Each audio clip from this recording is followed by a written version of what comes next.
compulsory labelling of halal and kosher meat, and products containing halal and kosher meat, and for connected purposes. Mr. Speaker, this is a bill about animal welfare, transparency in meat production, and consumer choice. It does not seek to ban halal or kosher meat, it seeks to ensure they are clearly labelled. It is important consumers have such information so they can make an informed choice about what they are buying. And currently, consumers do not have that information, and many are purchasing and consuming halal and kosher meat without their knowledge and without their agreement. The unique process of halal and kosher meat requires the animal to have its throat slit.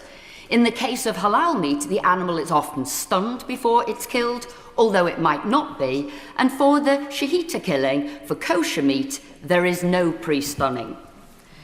This lack of stunning causes the animal to experience severe pain. An individual concerned about animal welfare would want to know if an animal has been stunned prior to slaughter. Likewise, there are many religious groups who want to know what they are consuming too, and if meat has been blessed by another religion. In all these cases, clear labelling is essential to make an informed choice. Currently, the legislation that regulates animal slaughter is set out in assimilated EU Regulation 1099/2009 on the protection of animals at the time of killing, as well as in the welfare of animals at the time of killing, England Regulations 2015. Under these laws, animals must be stunned before killing, but exemptions exist for killing without stunning, in accordance with specific religious rites. Added to that, there are currently no requirements for such meat to be labelled. And what was once an exemption to the accepted stunning process of animals has become a growing part of the UK's meat market. The government's own figures show that of the 1.035 billion animals processed in English and Welsh slaughterhouses in 2024, an estimated 214.6 million were slaughtered to produce halal meat. The analysis shows the total meat supplied by non-stun slaughter is about 4 times greater than the population of Muslims and Jews in the UK. So while government guidance is clear that non-stun slaughter must be intended for consumption by Jews or Muslims, production is clearly going way beyond that. So much so, the UK is now exporting halal meat abroad. Between 2018 and 19, there was an almost 700% increase in the volume of sheep meat exported to the UEA, all of which is required to be halal. Clearly, without compulsory labelling of non-stun meat, slaughterhouses have gone down the route of producing more of it. In effect, a two-tier system has been created, one in which some slaughterhouses comply by stunning laws and one in which others don't, citing the religious exemption, without ever intending to focus their sale on that market. Unfortunately, a driver of this market of non-stun meat is that a step of the process is removed, meaning this meat production becomes cheaper. Supermarkets and food outlets can produce this cheaper meat without ever declaring it to the consumer, and this is not what was intended by legislation. We have seen many examples of this over the last 15 years. Britain's biggest retailers, such as Sainsbury's, Tesco's, Marks and Spencer's and Asda, have sold halal or kosher meat without informing the consumer, as well as places like Domino's, Pizza Hut and KFC. And non-stunned produce is being used by 17 local councils in schools, the majority of which are not Islamic faith schools, without parents or children having the first idea about it, as well as it also being served in hospitals and in local councils. So in December, when Labour put forward its much vaunted animal welfare strategy, a document lauded with the aim of preventing animals suffering unnecessarily, which included the banning of boiling of live lobsters, banning the use of carbon dioxide to stun pigs, and steps to ensure the more humane slaughter of farmed fish, I was surprised and alarmed to see no mention of the more humane slaughter of animals and the labelling of halal and kosher meat. There was a clear opportunity to call for this labelling of halal and kosher meat, and it was missed. Nowhere in Labour's 12,500-word animal welfare strategy was it mentioned. We often hear in the House that the UK holds the status of a leader in animal welfare, but such a glaring gap shows this country can no longer make such a claim. Food for You Too, which is a biannual official statistics survey commissioned by the Food Standards Agency, found in 2024 that the most common spontaneously expressed food concern was food production method, and in August 2022 the government's call for evidence on labelling for animal welfare found that almost 99% of respondents said method of slaughter labelling should be introduced. Absolutely. Research from the Agriculture and Horticultural Development Board shows that clear halal certification is stated as important for 92% of halal consumers. So isn't it time we updated our regulations and demanded our meat was clearly and fully labelled so we know what we're buying and eating? Surely that is what consumer choice is all about, and I would wager that the overwhelming majority of animal lovers in the UK expect the House of Commons to support this bill today. Mr. Speaker, this bill will provide that assurance to all consumers that they know how their meat was produced, and I would urge all members of this House to support this measure. That the Right Honourable Member have leave to bring in the bill. The question is, the Right Honourable Member have leave to bring in the bill. As many of that opinion say aye. Aye. Of the contrary, no. I think the ayes have it. The ayes have it. Who will prepare to bring in the bill? Sir Roger Gale, Alberta Costa, Dame Karen Bradley, Sir Edward Lee, Graham Stringer, Rupert Lowe, Sammy Wilson, Jim Allister, Lee Anderson, Sarah Pochin and myself. Yeah, very good.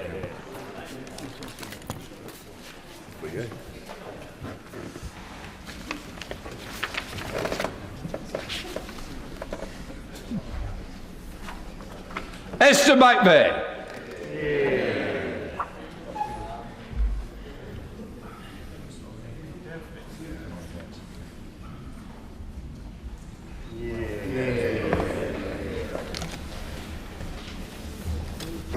Food labelling, halal and kosher meat bill. Second reading what day? 10th of July. 10th of July. I think I remember your husband doing something similar.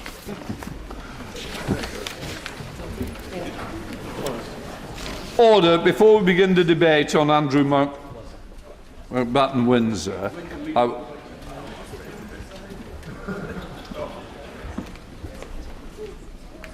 we all ready? Okay, let's try again.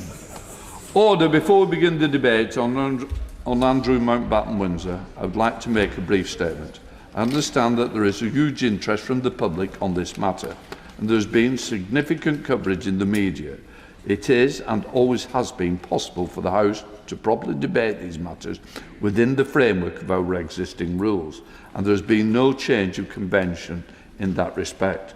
Whilst matters relating to Andrew Mountbatten Windsor's recent arrest are currently not sub judice, members will be aware that there is an ongoing police investigation. I would therefore gently say to members that it will be helpful to exercise a degree of restraint.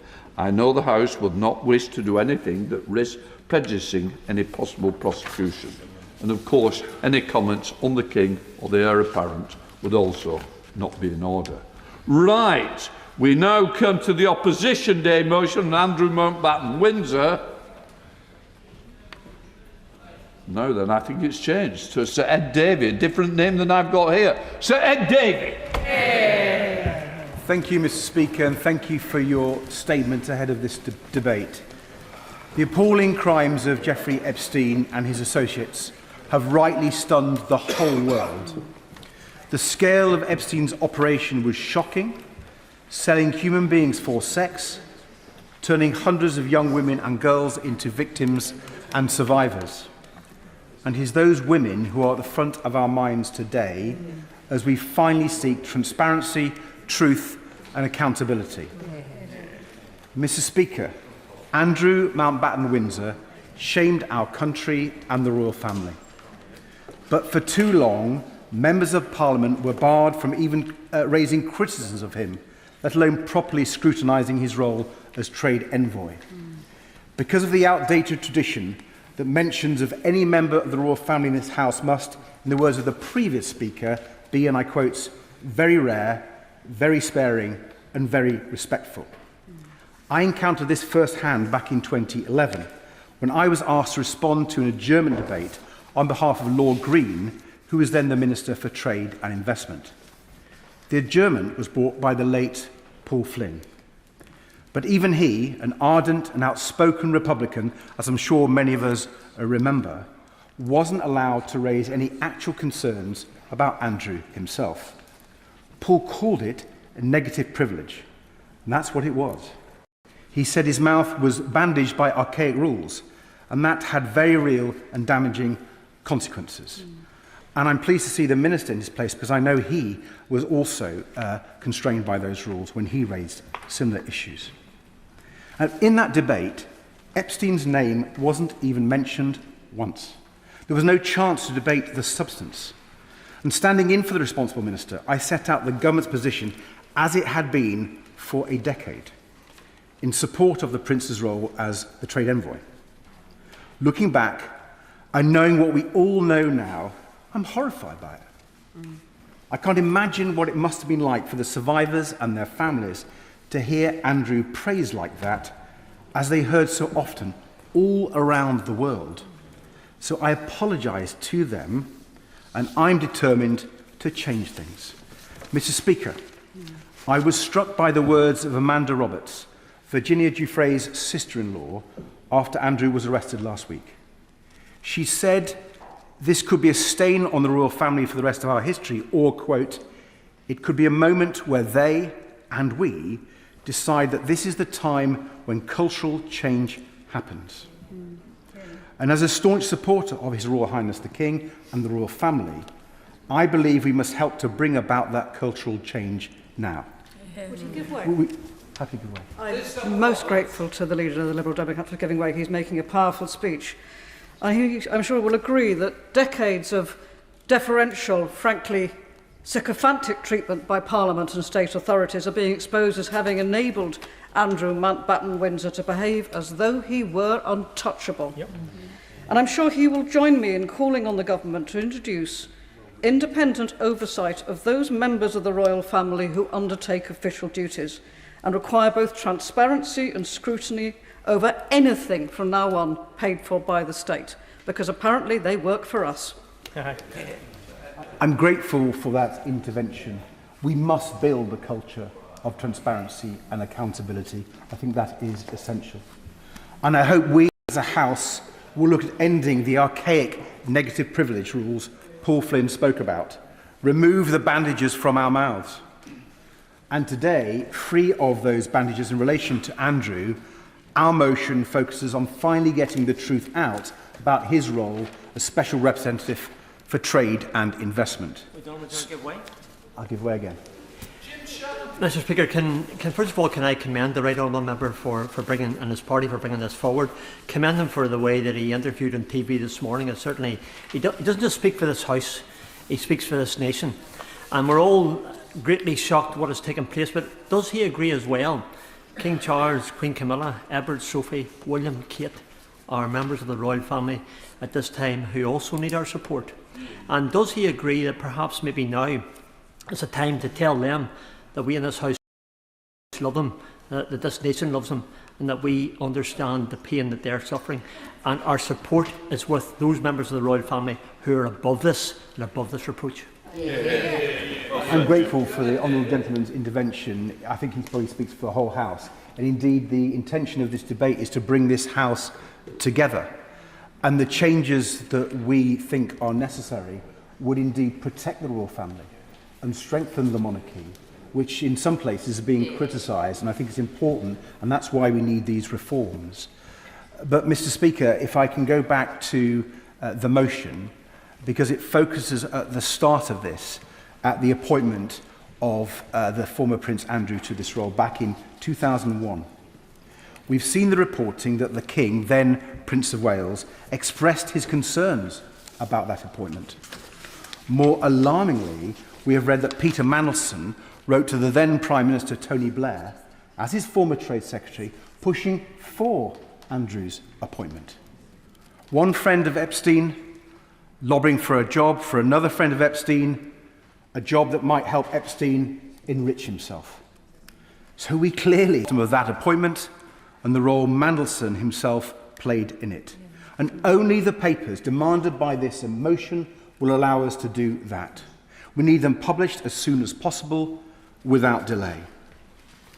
And then there are the many questions about Andrew's conduct in the role, now subject to a criminal investigation. So clearly, Mr. Speaker, as you said, we do not want to jeopardise that investigation with anything we say today.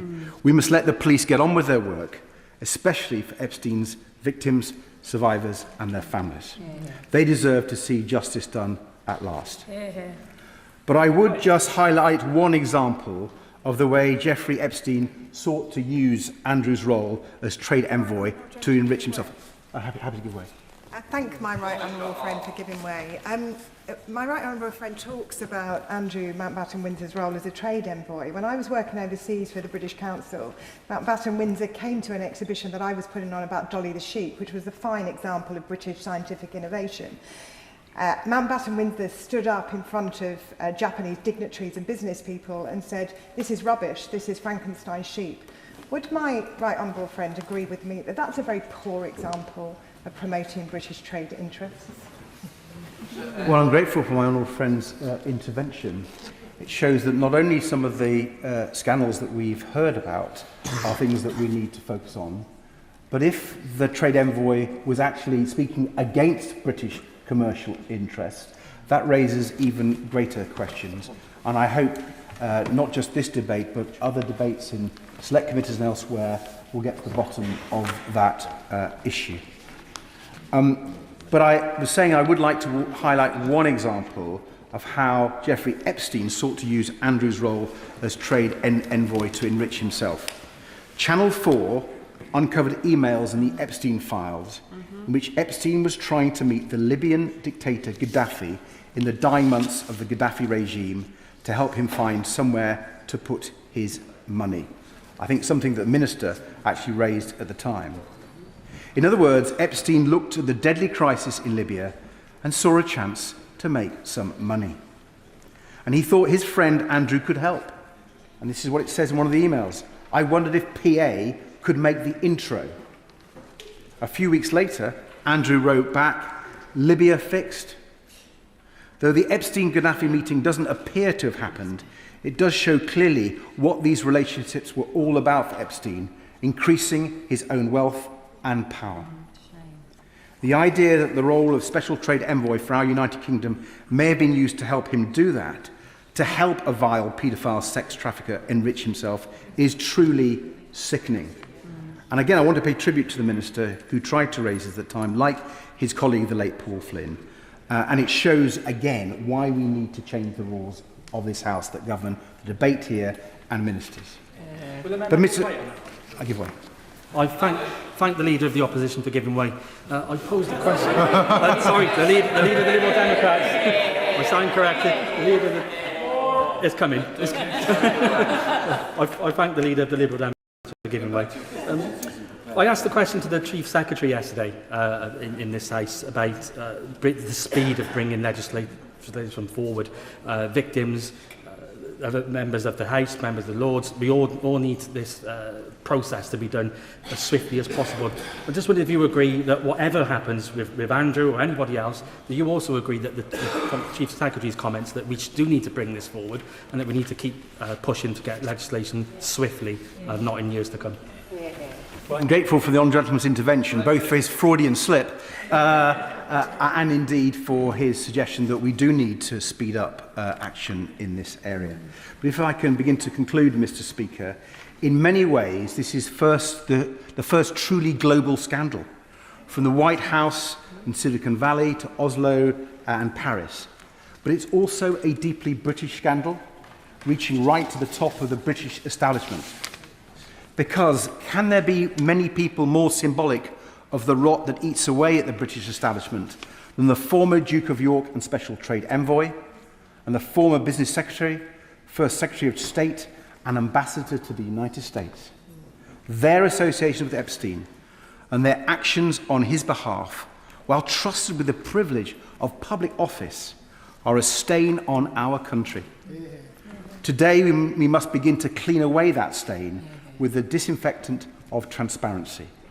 Because whether it is the President of the United States and his Commerce Secretary, or Peter Mandelson and Andrew Mountbatten Windsor, or Epstein himself, their victims and survivors have seen those responsible evade accountability and escape justice for far too long. I desperately hope that is ending now, and I hope the House will approve this motion. The question is, that's on the order paper. I call the Minister, Sir Chris Bryant. Thank you very much, Mr Speaker. Mr Speaker, let me be clear from the outset, we support this motion today. Frankly, it is the least we owe the victims of the horrific abuse that was perpetrated by Jeffrey Epstein and others. The abuse that was enabled, aided and abetted by a very extensive group of arrogant, entitled and often very wealthy individuals in this country and elsewhere. It's not just the people who participated in the abuse, it's the many, many more who turned a blind eye out of greed, familiarity or deference. To my mind, they too were complicit, just as complicit, and I welcome the reckoning that is coming to them now. I doubt there is anyone in this House who is not shocked and appalled by the recent allegations. Colleagues and many civil servants have told me their own stories of their interactions with Mr Mountbatten Windsor, and they all betray the same pattern. A man on a constant self-aggrandising and self-enriching hustle. A rude, arrogant and entitled man who could not distinguish between the public interest, which he said he served, and his own private interest. I remember him coming to visit the Sea Cadets in Tonopandi. They were absolutely delighted and excited to meet a member of the royal family, but he insisted on coming by helicopter, unlike his mother, who came twice to the Rhondda and always came by car. He left early, and he showed next to no interest in the young people. That is, of course, Mr Speaker, not a crime, nor is arrogance, fortunately, I suppose.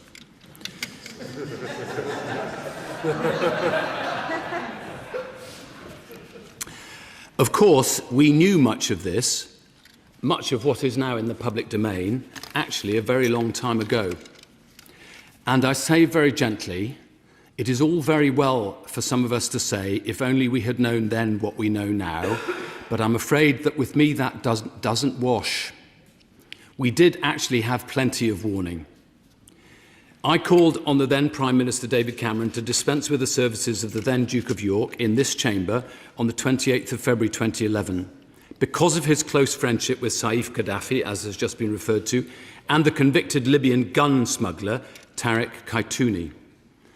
I was rebuked by Speaker Bercow then for doing so because references to members of the royal family should be very rare, very sparing and very respectful. I didn't disagree with the ruling of Mr Speaker, nor would I ever, as you know, Mr Speaker, disagree with the ruling from the chair.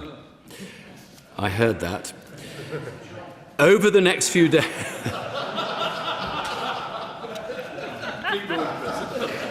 I'm taking your advice, Mr Speaker, I'm just ignoring that. Over the next few days, back in 2011, I repeatedly called for Andrew to be sacked in the public domain on television, on radio and in newspaper articles, citing his relationship with Jeffrey Epstein, the mysteriously excessive £15 million cost paid for his Sunninghill home and many other issues besides. I'm afraid the willful blindness of far too many at that time was absolutely spectacular, and it still angers me. The then Prime Minister, the then Home Secretary and many others in government defended Andrew time and time and time again. I was repeatedly told off, both in the chamber and outside the chamber. John Humphreys, the broadcaster, actually told me on the Today programme on the 7th of March, I think honourable members will be shocked by this, that Jeffrey Epstein wasn't quite a paedophile. drawing a distinction between sexual abuse of prepubescent and other children. Dominic Lawson, writing in the Sunday Times on the 11th of March, defended Andrew and made the same distinction between Epstein's involvement with teenage girls and paedophilia, since, as he put it, none of the girls was prepubescent, although he did at least admit that both were sordid and exploitative. I gently suggest that that is the least of what we have seen. So let me be absolutely clear. All of this happened after the photograph of Andrew with his arm around Virginia Giuffre was published in the Mail on Sunday on the 27th of February 2011. It is after the allegations, not before. Well, I'll give a word there and then to the end. Thank you, Mr Speaker. I'm grateful to the Honourable Member for giving way, and I entirely agree with him in relation to the abhorrence of the comments that were in the media back then. But does he also agree with me that we still have a degree of that problem now, that often in the media we talk about underage girls, where actually what we're talking about is children? And does he agree with me that we should be ensuring that when we talk about Epstein's crimes, we talk about the children that were involved? 100%, and I think we should also be referring to statutory rape, because that is what it is. And statutory rape is no better than any other kind of rape. It is rape. End of story. Of course. Grateful to the Minister for giving way, speaking very powerfully about this issue, and has a strong track record, one of the strongest track records in standing up on these types of issues. I have asked that the Government release the files concerning whatever his new name is, Andrew Mountbatten Windsor, when he was a trade envoy. That request has been refused. Can I ask gently the Minister to review that decision, and to ask that all of these files, in the new spirit of openness and transparency, that those files are open for all to see? Of course, I completely respect my honourable friend, and he's made this point several times, not only in the chamber but also to me privately. And I agree with him. That is the direction of travel that we're going in, and that's why we agree with the humble address today as it's been presented. We're not standing in the way. We will do everything we can to comply with that as fast as we possibly can. I will come on to a couple of caveats a little bit later, but I just want to pursue the point about what we knew in the past, because the leader of the Liberal Democrats quite rightly said that on the 7th. That Paul Flynn had a debate on the 4th of May, to which he responded as not actually as the Minister responsible, but standing in for the Minister responsible. But actually, Paul Flynn also had another debate on the 17th of March in Westminster Hall, which was granted to him by the Backbench Business Committee, which had relatively recently then been set up. And he concluded, because he was finding it very difficult to make any of the allegations that he wanted to make because of the rules of the House, that there really is no point in continuing with the debate. That is a direct quote from him.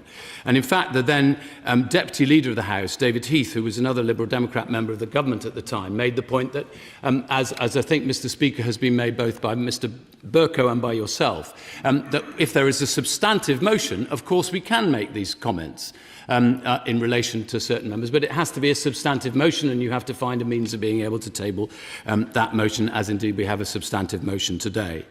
And then, following that, Paul Flynn tried to get a substantive motion, which was then the debate, but it was actually an adjournment debate on the 4th of May, which is therefore not a substantive motion again, and he struggled again, and this is what he said in that debate. The Speaker would quite rightly abide by the rules of the House and tell me I was not allowed to make any derogatory statements that might affect the Envoy, his personality or his name.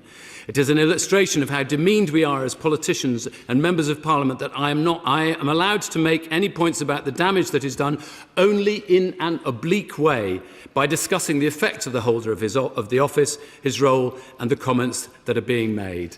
And of course, he felt furious, angry. He wrote a great book about being an MP, which I commend to all honourable members.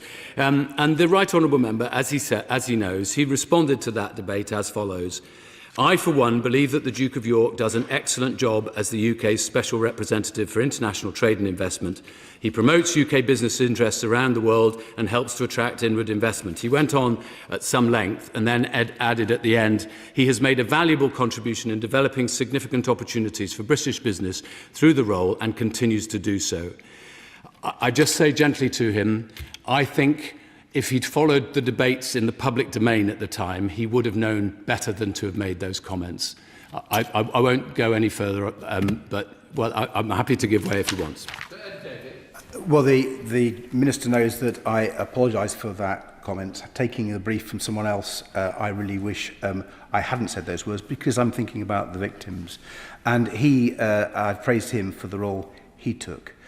I hope he will acknowledge that 2 months after that debate, Andrew left that role, and that was right that he did. And the government, I wasn't privy to those discussions, but the government did get rid of him. Yes, he left his post in July, I think, of 2011. It could have come soon enough for many of us, and it is a regret, I think, to many that the government wasn't able to listen faster and to act faster at that time. Mr. Speaker, what I believe this whole saga shows is that deference can be a toxic presence in the body politic. Of course, we always seek to respect others. We look for the best in others. There was another instance in that first debate that shows the generosity we often show, and I have told the honourable member that I'm going to raise this. The Right Honourable Member for New Forest East, who is a gentleman to his fingertips and is always a very magnanimous fellow, said, "Does the Minister agree that one reason why the Duke of York has considerable credibility is his distinguished record as a former member of the Fleet Air Arm who gave valuable service in the Falklands War? That shows a degree of commitment over and above any inherited responsibilities that he might be considered to have." Of course, I understand the point that the Right Honourable Member was making back then in 2011. But of course, the fear is that when deference tips over into subservience, it can be terribly dangerous because the victims don't get heard, respected or understood in the same way as those with grand titles do. And this, of course, has implications for this House, as the Right Honourable Member said. Mr. Speaker, of course, the conduct of business in this House is entirely a matter for you, and interpreting with the clerks the Erskine May and the standing orders. I only repeat the words of Paul Flynn in 2011, who denounced what he called censorship on honourable members discussing an issue of great importance. I know you too would want to denounce such censorship. I want to issue one caveat about the motion today. The government will, of course, comply with the terms of the humble address in full. As I say, we support the motion. But as the House will know, there is a live police investigation into the former Duke of York after his arrest on suspicion of misconduct in public office. The House will also be aware that following that arrest on the 19th of February, Buckingham Palace issued a statement on behalf of the King. His Majesty emphasised that the law must take its course and that the Palace will provide its full and wholehearted support and cooperation. The statement concluded with a commitment that His Majesty and the royal family would continue in their duty and service to the nation. Mr. Speaker, I'm sure that is a sentiment that the whole House will support. As the police have rightly said, it is absolutely crucial that the integrity of their investigation is protected. And now these proceedings are underway, it would be wrong of me to say anything that might prejudice them. Nor will the government be able to put into the public domain anything that is required by the police for them to conduct their inquiries unless and until the police are satisfied. I'm sure the honourable member would agree with that point. Yes, of course. I agree with everything he's saying, but I think what's worrying quite a lot of us, and not just concerning Andrew Mountbatten, Windsor, but Manderson as well, is that because of these ongoing police investigations, and because the wheels of justice grind exceedingly slow, it might be years before we see any of these papers. And I just really want to have an assurance from the government that they will do their utmost, despite what he just said about the police investigation, to ensure there's full transparency, because actually scandals are made much, much worse by any sense of cover-up. I couldn't agree more with the honourable gentleman. I want to make sure that we move as fast as we possibly can, but I also want to make sure that justice does happen, and I don't want to do anything that would undermine the police investigations. I hope that they will be able to move as swiftly as possible, and we will certainly cooperate with them as swiftly as possible. I should just say it's worth bearing in mind that the documents that might be envisaged in this are mostly 25 years old, some of them a bit earlier. They may be substantial in number, and many of them will be in hard copy. So I hate to add to the Right Honourable Member's fears about the speed with which things may be able to happen. But I think we would all want to make sure that we do all of this in a proper fashion. All of that, yes, of course. Giving way, and as a point of clarification regarding the police investigations, he might have seen the intervention that Gordon Brown made on Sunday, asking constabularies to consider widening the probe on the basis of files that had been released as part of the data dump. One of the questions that's arisen, and I appreciate he won't be able to comment on what those police forces are planning to do or not do, but that all government departments, including the Ministry of Defence and including the Department for Transport, would be fully cooperative with anything that they would need. Could he give the assurance that every single department, without fear or favour, will give them whatever they need if they wish to widen the investigation? We will do two things. First of all, we will seek to comply with the humble address as soon as we possibly can, given the caveat that I've already issued about the police investigation. We will also make sure that every single part of government cooperates entirely with both the Thames Valley Police and any other investigations by any other police forces, police force that there may be, on whatever they may be investigating. It's not for me as a government minister to instruct the police what they should or shouldn't investigate, or point them in one direction or another. Former Prime Ministers have a different set of responsibilities, so she's quite right. I don't want to undermine the investigation, but I also don't want to delay it in any way, and we will make sure that every department... yes, I don't want to give way to every single member of the Liberal Democrats, but I will, of course. I thank the Minister greatly. Would he agree with me that it's actually timely, right now, that the government presses ahead with the Public Office Accountability Bill, which allows the Amendment 23, which is blocking everything at the moment, seems to be a way through and to ensure that we have transparency and that there's openness, but there is the security that the government can be assured, as can other members of the House, that anything that is subject to matters of intelligence or security, and indeed matters related to the police investigation, will not be released. There seems to be there's an answer in the government's hands, and I know not why they are waiting and waiting and waiting to get this sorted. I'm not sure. She might have to repeat to me what she thinks the answer that is thus far evading me might be. If I may, I will just say that actually this all relates. I could talk to him also about the whistleblowing bill and the office for an independent office for a whistleblower. It is the matter that people should be able to reveal what they know. They should tell the truth. I think it's shocking that we have to have legislation that people are told to tell the truth. But actually, all of this falls into the same remit, in that people should be free to declare exactly what it is they know, that papers should be released, but you have an independent judge, which is what happens at the moment, and is what is in this number 23 amendment. An independent judge, High Court judge, says what may and may not be released. Can I just suggest we shorten interventions rather than making speeches, Minister? I think I just want to return, Mr. Speaker, to what I said earlier, which the government will be... We will put everything into the public domain when we can. I don't want to do so at a time which would make it impossible for the police to secure the proper processes that they need to be able to do. I'm not sure that adding an intervening person helps that process. But I'm happy to listen if she catches your eye later on in the debate. And Mr. Speaker, with the leave of the House, I'll be responding to the debate as well. So I'm very happy to answer lots of questions. All right. So specifically on this point, I'm grateful that the Minister is very willing to say that he will comply with the terms of this motion, but is also trying to manage expectations about the speed in which the government may act. He will know that there will nonetheless still be some members of the public who will view that with some suspicion and alarm. They will be worried that the government might be trying to long grass it or put it in the too hard basket. Could the Minister commit either now or by the end of the debate that the government will regularly update this House so that opposition parties don't have to repeatedly bring ministers to the House to urgent questions? Could he agree perhaps to set out by the end of this debate how often the government would intend to inform this House about regular updates?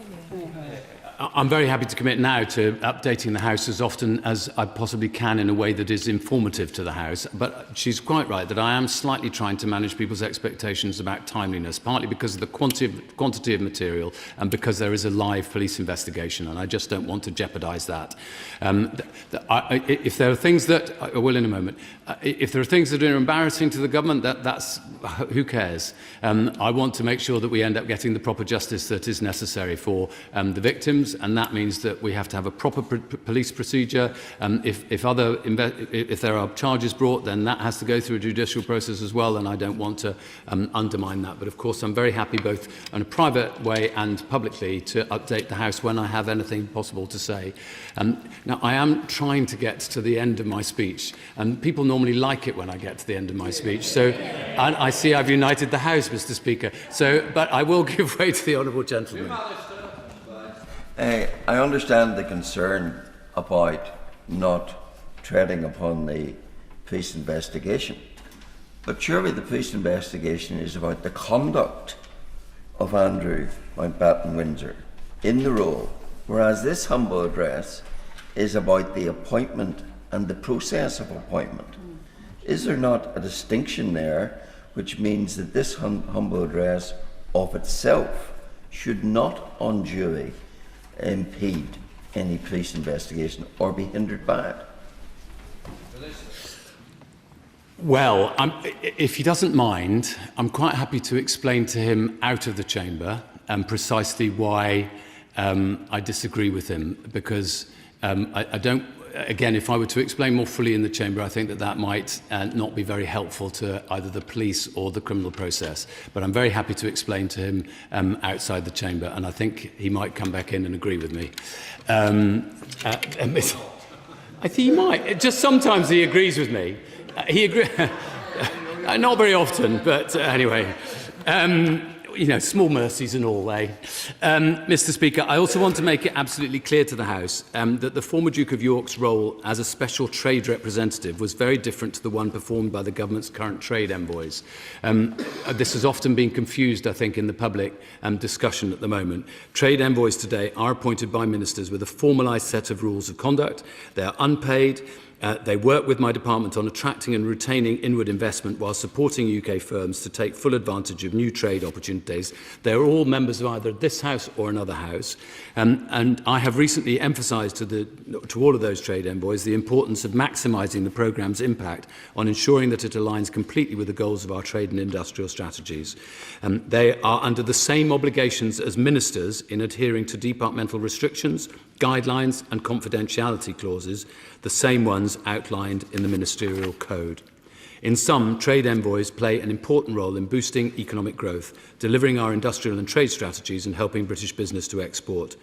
I'll stress this again, Mr. Speaker. The role held by Andrew Mountbatten Windsor was not a trade envoy position as we would understand it today, and I'm enormously grateful to the trade envoys today who go beyond the call of duty in promoting UK PLC.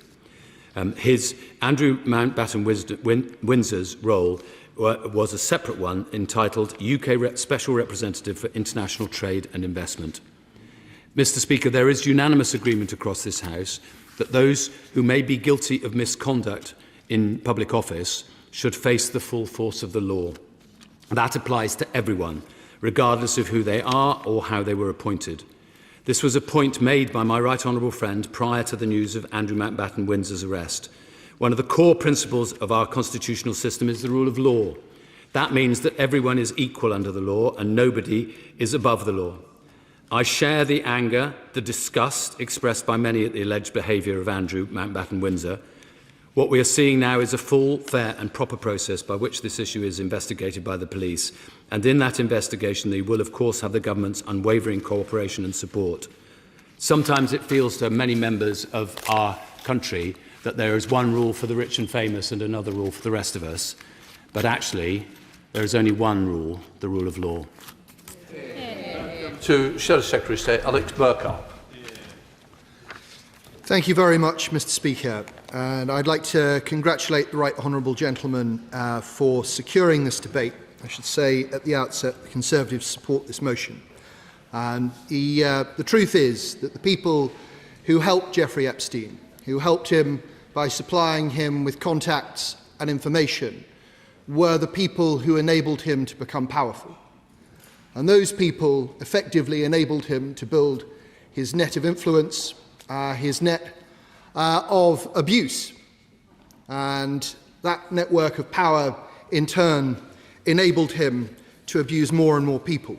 So it is quite right that this House is enabled to scrutinise what went on and how it went on. I listened to the Minister's remarks, and I appreciate the way that he's approached this debate and the way that the government is going to constructively cooperate with the terms of the address. But I must say that this is the second occasion in only a few weeks when the government has had to be brought here by opposition parties under the terms of a humble address to disclose information that it could quite obviously have disclosed without the need for a humble address in the first place.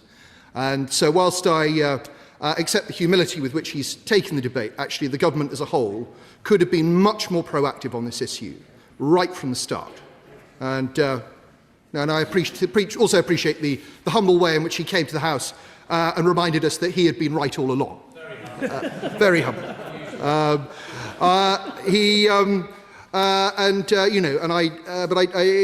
Right Honourable Gentleman, the Leader of the Liberal Democrats, referred to this as the first global political scandal. And indeed, it is a global political scandal that has reached its tendrils into the operation of many governments across the West and indeed the East. And the fact that our allies in Poland have launched an intelligence investigation into Epstein's links with Russia, the fact that in the published Epstein papers it's clear that Jeffrey Epstein was supplying people at the very top end of Putin's regime with sensitive information about the American leadership shows that this is an international scandal, and one in which our government and our security services must play their part in uncovering things. I know that the Right Honourable Gentleman is a lover of history, so I must gently take issue with his claim that this is the first global political scandal. I think the Dreyfus affair, the XYZ scandal, the Panama scandal, there have been many, but this is, to take a substantive point, a global political scandal. And I very much like to associate myself with the remarks made by my honourable friend from Strangford, that we can only be, as a general point, very supportive of the royal family's role in promoting our country. I think those people who have witnessed the best of the royal family using its awesome soft power to support what we do best can only be in awe of the vast commitment it makes to public service and to the life of the country. And indeed, if it is the case, as reported in the press, that very senior members of the royal family expressed concerns about Mr. Mountbatten Windsor's appointment in 2001, one can only feel enormous sympathy with them about what has subsequently come to light. Because these revelations surrounding the relationship between Andrew Mountbatten Windsor and Jeffrey Epstein, just as with the relationship between Peter Mandelson and Jeffrey Epstein, and the arrest of both men on suspicion of misconduct in public office, make it right that questions are asked and make it right that information is brought before this House. And if one looks back to 2001, it is possible to identify the hand of Epstein in Mr. Mountbatten Windsor's appointment. It is reported that Peter Mandelson first met Epstein in the summer of 2001. Mountbatten Windsor had first met Epstein, I believe, in 1999. And shortly after Mandelson's first meeting in October 2001, Mandelson is appointed as trade envoy. The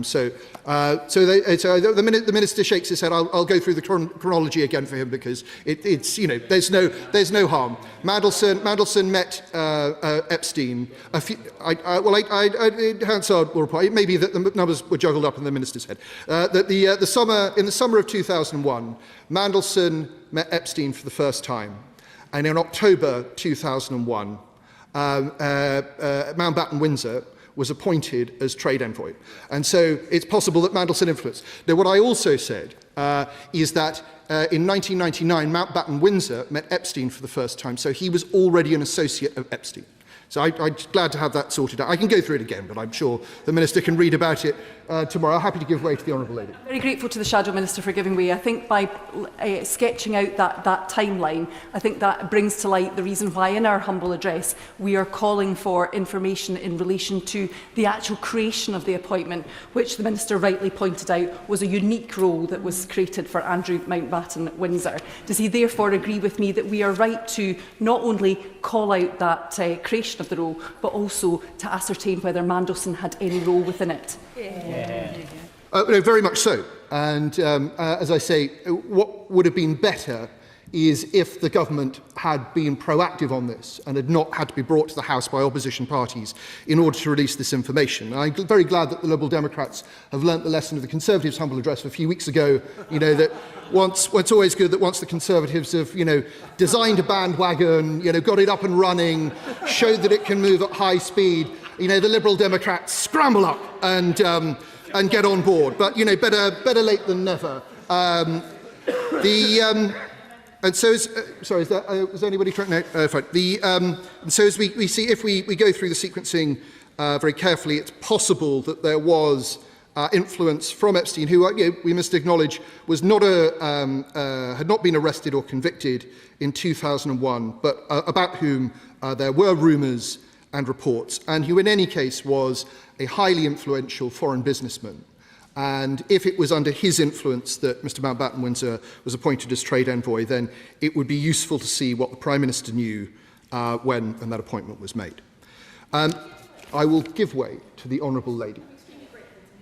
Giving way. I think what he's trying to get to is a point that deeply concerns me, which is we need to understand the extent to which the then Prince Andrew was leaning on government for things that he wanted. And an example of this is in the recent Epstein files. There is an exchange between Ghislaine Maxwell, Jeffrey Epstein, about how Andrew had written to the Ministry of Defence in order to allow their plane to land at an RAF base in Norfolk on the 7th of December in 2000.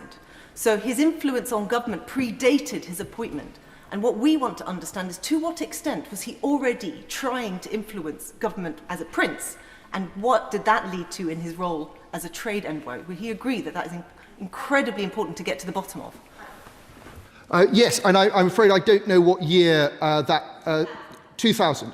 Well, I agree with her, that's an interesting point, although I think if one looks at the precise wording of the Liberal Democrat humble address, something like that might not fall within its context. So, she may wish to table an amendment to her own party's humble address in order to get at that. But look, transparency is essential in all of this, and that's why on this side of the House we very much hope that the government will give us transparency quickly. And I turn to the point that my right honourable friend, Father of the House, made, that there is a danger that the government uses a police process as a means of not disclosing certain information.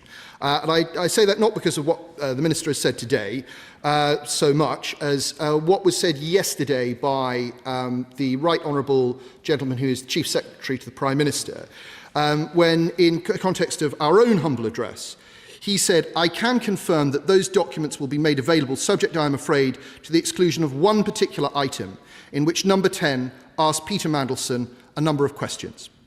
The Met Police have asked that to be held back, subject to their investigations. That item will therefore have to be published at a later date, but the documents that are not subject to the Met Police investigation will be published very shortly." I think it would assist this House if, I think this was a point that my honourable friend from North Antrim made, it would assist this House if the government could explain why the Met Police have asked that that item is held back. And I also think it would be helpful if the government would confirm that there is no bar to it handing that document over to the ISC. And this is a point on which the Chair has been very clear. On the 4th of February, Mr Speaker said, the Metropolitan Police have no jurisdiction over this House, have no jurisdiction over what this House may wish to do. It will be a matter of whether or not the government provide the information. I want to let members know that the police cannot dictate to this House. That the police cannot dictate to this House.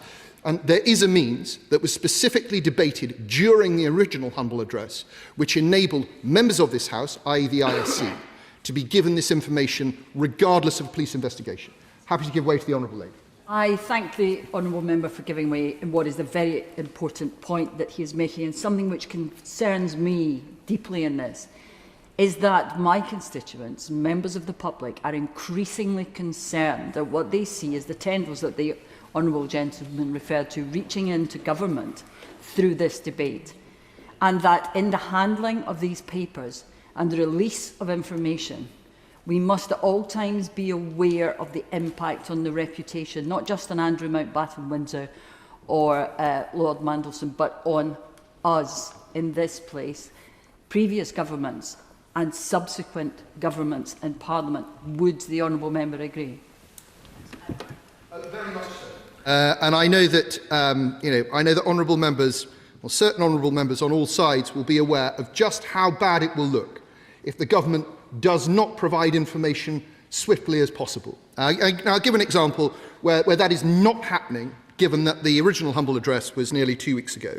Now, during that debate, I raised the issue of Palantir and how in February last year the Prime Minister had an unrecorded meeting with Palantir in Washington, didn't appear in his register of meetings. He was accompanied on that visit by Peter Mandelson. Peter Mandelson, whose company in which he held a commanding share, had Palantir as a client. And then subsequently, later in the year, Palantir received a direct award from government worth about £240 million. A very substantial contract. When I raised this in the House, there was concern on both sides, a cross-party issue, and the Minister agreed to write to me confirming, or I asked him to confirm, that the Cabinet Secretary, whoever that turned out to be, would be investigating what is clearly looks like a case of conflict of interest. I still have not received a reply. I've not received any reply, despite me bringing it up again at the dispatch box at the start of this week and being assured that I would receive a response. I just don't think that this is good enough. And it's very, very important that the opposition can hold the government to account in a meaningful way. So to the Honourable Lady's point, I think it's extremely important that the government should be seen to be willingly providing information rather than having to be pushed every step of the way to do the right thing. And I'll just sort of make an additional point on this score. And whilst we do very much support the humble address today, I just ask the government to be clear that nothing in this humble address is going to slow down the process of delivering on the original humble address. Nothing at all. Because whilst there is historic interest and contemporary interest in the history of what happened in 2001, what this government did in choosing to appoint Peter Mandelson, despite the information that it had at its disposal, is of paramount importance.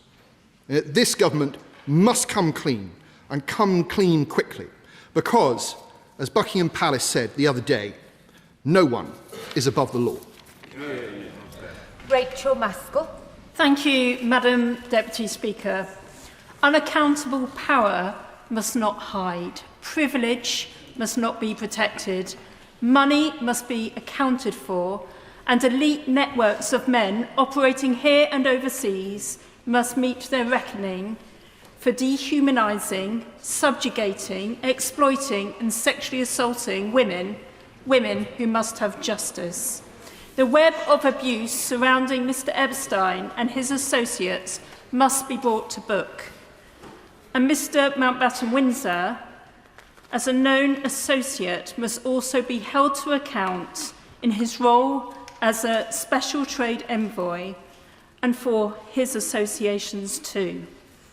We have all been revulsed by the stories that we have heard, and that's why today's debate must also be about the victims and survivors. I first raise concern, obviously, because my constituency carries the name York, and the Duke of York's ambassadorial associations with our city caused much concern in my community. And therefore I brought those concerns to the House on the 21st of February 2022. And this was just days after the settlement to the lawsuit to Ms Giuffre, known to be in the region of £12 million. Clearly my city was very disturbed, and as a result of that, a human rights city no less, I sought to see a separation between the title and the city, and brought forward later that year, after working very closely with the clerks, a bill in order to remove the title, something which still has not been done. I brought forward another bill just last year for the removal of title, again bringing in the option of removing the title from peerages as well, and having worked through that, still not had a positive response to that. But the reason I'm speaking in this debate today is because in looking into these issues, I realise that the humble address itself is narrow in its scope. But secondly, what do we do with the information once it's been corroborated? Clearly, there's the police investigation, which must take its course, and I'm sure will be deep and thorough because it runs so far. But ultimately, if we're just looking at the appointment, what about the period over that time when he carried out the role, and also the implications to the wider networks? So I don't want this to end up in the court of public opinion, or perhaps the media digging deeper and deeper into more and more stories. But what does it do to this place? What does it do to change the way that systems work? I'm happy to give way. I'm very grateful for the Honourable Lady for giving way, and I recognise definitely the work she's done on titles and holding Andrew Mountbatten Windsor to account. I think she's raising a good point around making sure we don't have a court of public opinion, but I would like to give my thanks to many of the media outlets, it doesn't matter which one you read, what your political slant is, who have done tremendous work trawling through tens of thousands, hundreds of thousands of documents, and I do think we owe them a debt of gratitude for bringing to light many of the awful things that Andrew Mountbatten Windsor is alleged to have been associated with. Does she agree with me on that point? I do agree with the honourable gentleman, because I know that journalists have been up through the night poring over the Epstein files, digging deep to hold power to account, and it's a vital role that our media does, and long may it continue. Their scrutiny is important for this place and the work that we do here.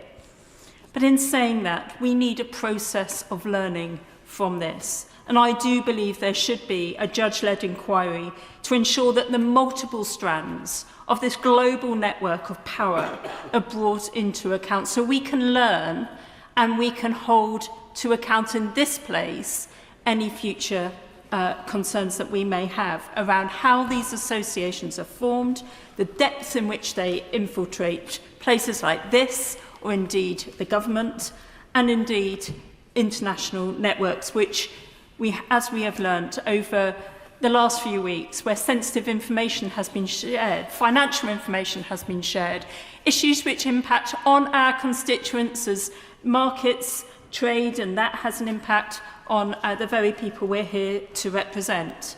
And I think for no longer can these powerful men swan around the world, having these conversations, gaining more power, and exploiting whoever passes their path, and not be accountable. And therefore we need to understand how to bring transparency across all institutions, including all areas of government, even deeper, as we try to do in this place each and every day. As the Honourable Member for Oxford West and Abingdon says, it's far-reaching, this inquiry that must pursue. I recognise that many departments are missed out in the humble address. To understand, for instance, how transport has been used. We need to understand not just civil transport, but military transport. The missing logs, who were on those planes, where were they going to, and where did they come from? We need to understand the expenses system that ensued, how signing off for massages became a duty of the taxpayer. Clearly, individuals questioned it, as we heard, but the reality is people weren't feeling empowered to blow the whistle and to raise those concerns. So we need to ensure that we institute processes where people can raise concern wherever they see that. We don't have the confidence at the moment within the systems that that was undertaken. So how are we going to institute that? Then there's questions about visas. We know that 90 people came in and out of the country during the period that we are looking at today. And of course, rigour in appointment processes. Much has been heard over the last few months around that, and of course that comes to the heart of the humble address today. But we need to ensure that all those appointments are transparent. And whilst I heard what the Minister said today, we have 32 trade envoys. I've never seen one post advertised. I'm not aware of the expertise that those individuals have with regards to trade or their particular relations with a particular country, and what they actually add, what value they actually bring, how we assess that from this place. And therefore I do ask that we have a proper review over all of these appointments that we hear about as to what they bring, because surely we should have better accountability.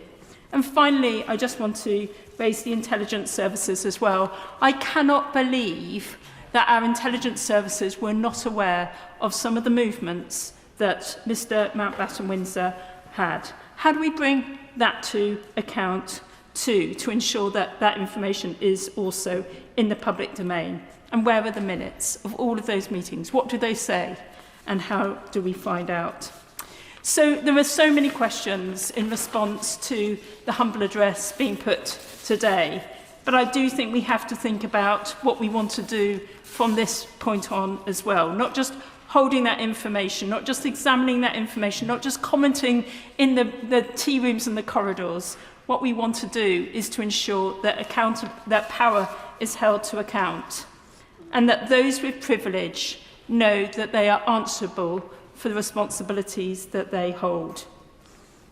So I conclude. As the light is shone deeper into the darkest of these networks, of the elite exploitations, and the systems must be overhauled and reviewed. May the police do their job and do it well and extensively.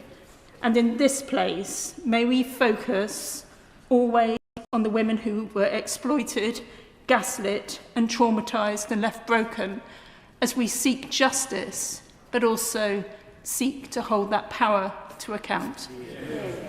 Monica Harding. Thank you, Madam Deputy Speaker. I want to speak today about transparency and accountability in public life, and how the system that we find ourselves in today has been maintained and got us to where we are. In the early noughties, I was working overseas, as I've said, with the British Council.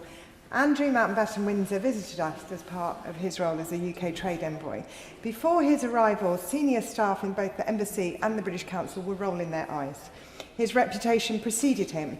I was told it was a containment exercise, that overseas missions feared putting him out there in case he said something inappropriate, that he was arrogant, and that he wasn't on top of the detail of his brief.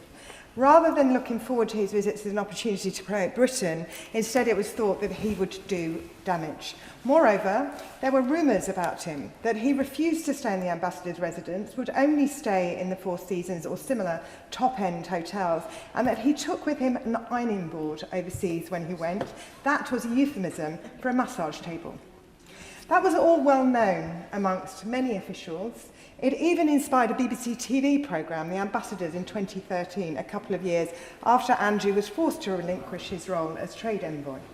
But this, it seems, was known about in the diplomatic circles I experienced way back at the start of the noughties, and yet Andrew Mountbatten Windsor enjoyed another 10 years as a trade envoy. But yet when I questioned why this was allowed to happen, I was met with a shrug. Everyone knows, it was said. Andrew, as I have said, came to an exhibition I had put on about Dolly the sheep, at the time the pinnacle of British innovation, and we were rightly proud of it as an example of UK scientific excellence. And one of my team, a young Japanese woman who worked for the British government as a member of staff of the British Council, her job, we paid her, was to promote the UK, showed the then prince around with some Japanese dignitaries. Dolly the sheep, he sneered, it's rubbish. Frankenstein sheep, he said. My team member was deflated and didn't understand why this representative of the British state diminished what she was rightly proud of. And the talk of Andrew and what he was like came to my own personal dinner table.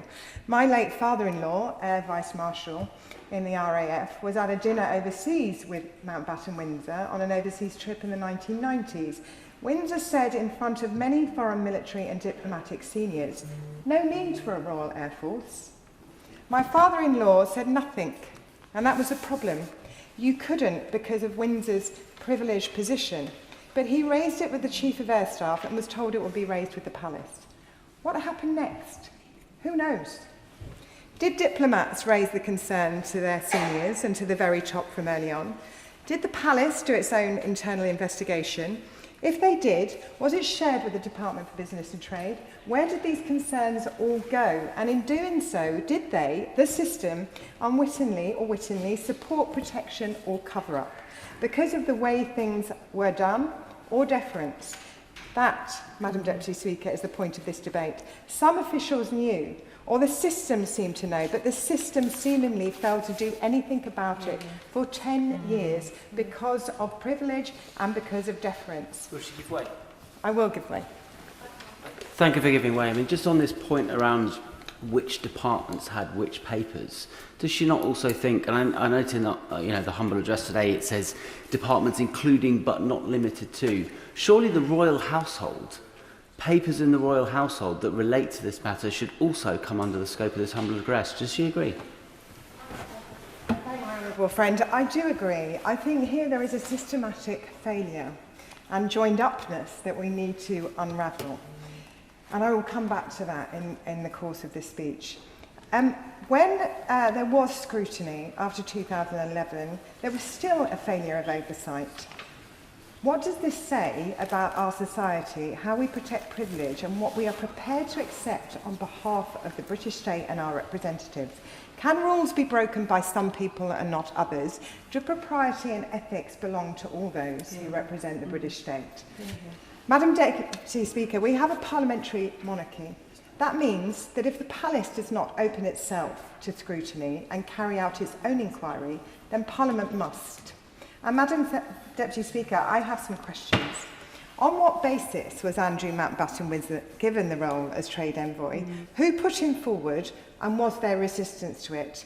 While he was Trade Envoy, what concerns were raised and with whom, from what date and how were they actioned? Money was put up by the royal family to protect him.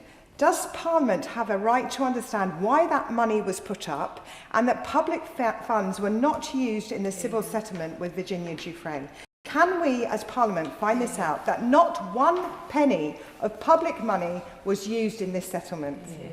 Madam Deputy Speaker, I know you will share with me the concern about levels of public confidence in our institutions, all our institutions, and in the people that represent them. Parliament must assert itself in this regard, and I call, along with my colleagues, for the full publication of all documents related to Mountbatten Windsor's appointment as a Special Envoy and an end to negative privilege, so that MPs in this place can speak freely about the concerns they have and disclose information in the House of Commons, even if that individual is a member of the royal family.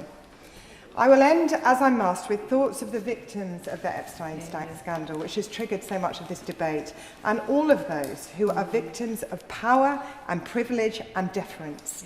They are foremost in our minds as this for all continues. It is thanks to their bravery that we know the extent of Epstein's crimes and the wider implications for our own establishment. I will give way. I'm very grateful to her for giving way, and I'm very conscious she said she was close to concluding, but her words at the end there for victims are very, very powerful. I co-chair the Harrods Survivors of Al Fayed, APPG, and we've just started our work, but members may have heard a very powerful interview on the World at One a couple of weeks ago, which talked about the fact that that lack of acknowledgement of what had taken place, and also that the police were not properly understanding trafficking. The Shadow Minister described this as a global enterprise. Does she agree with me that we need to do much, much more work around this? And it isn't just about the victims of Epstein, it is about other trafficking victims. I thank my honourable friend, and she is quite right. This is about systemic failure. And we are at the very, very beginning of this. This is not the end. This is the beginning. And for the victims of Epstein, we must do everything we can to ensure this investigation and inquiry continues into it. On behalf of those victims, that are suffering right now from the same thing, we must ensure that the wider system cleans itself up, and we must facilitate that. Brendan O'Hara. Thank you, Madam Deputy Speaker. The release of the Epstein files has shone a light where so many people did not want a light to be shone. Because even with millions of documents still to be released, what's abundantly clear is that for decades, the rich, the politically powerful and the well-connected have colluded to cover up their utterly appalling behaviours.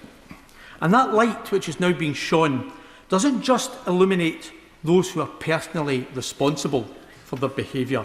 It also reveals those who knew what was happening, who enabled it, and who chose to turn a blind eye to it. And the people of this country are rightly furious. And that's why at the humble address yesterday on the release of the Peter Mandelson files, I made this point, and I'll make it again today, that with trust in the government at an all-time low, they really only have one chance to come clean about everything that they know and about everything that they hold, pertaining in this case to the creation of the role of Special Representative for Trade and Investment and the appointment of Andrew Mountbatten Windsor to that post.